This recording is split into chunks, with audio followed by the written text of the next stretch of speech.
My career at FEMA began, the wife of the systems analyst of the economic journal where I worked had a job with FEMA, and her boss had mentioned to her that they needed somebody who knew how to write, who knew how to produce television, and she said, "I know just the person," and she nominated me. I remember at one point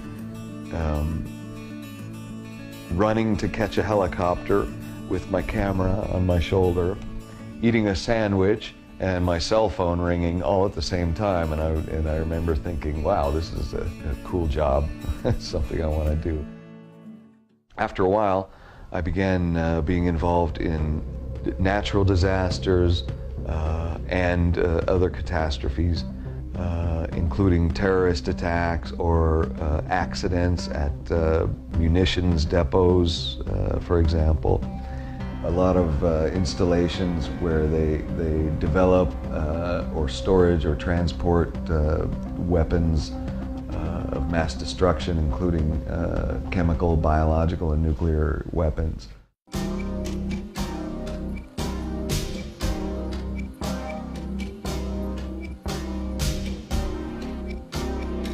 I've got videotape of what's called ton containers full of VX gas. I've got videotape of the disarming of a nuclear bomb. A lot of situations that are typically characterized as confidential or top secret.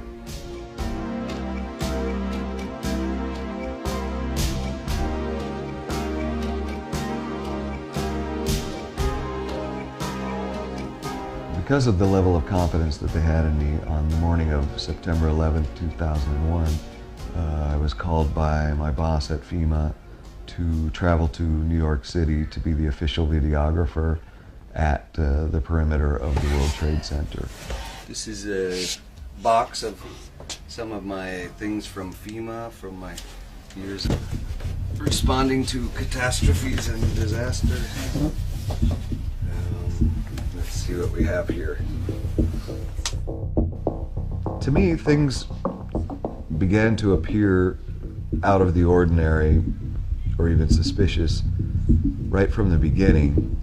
All of the government agents were walking freely about on the rubble of Ground Zero. There was no attention at all given to preserving evidence, and in fact, from what it looked like to me, they were very rapidly removing the evidence and taking it away to Fishkill Island, where it was then sent to China and melted down as quickly as possible.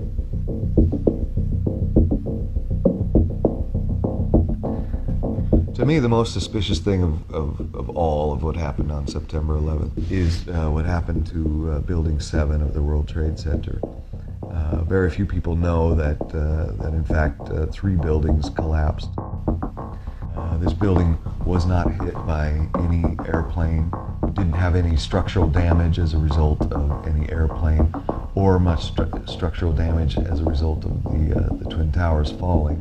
But amazingly enough, Building 7 fell in a perfect textbook type implosion, taking only 6.5 seconds for a 47-story building to fall completely into its own footprint.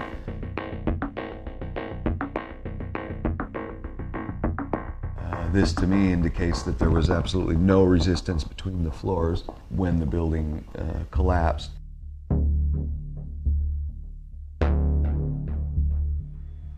I was told that I needed to be on call 24 hours a day in case one of the black boxes were discovered.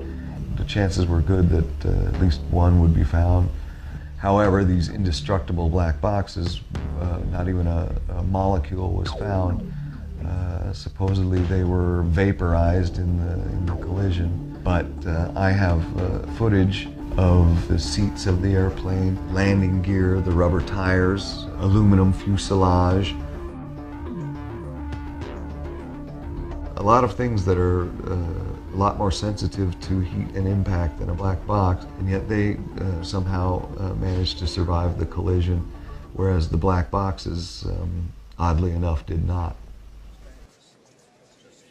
One thing I am certain of is that the agencies of intelligence of the United States of America knew what was going to happen and at least let it happen. And considering the unusual events around WTC-7, I'm at the point of concluding that not only did they know it was going to happen, that they in fact collaborated.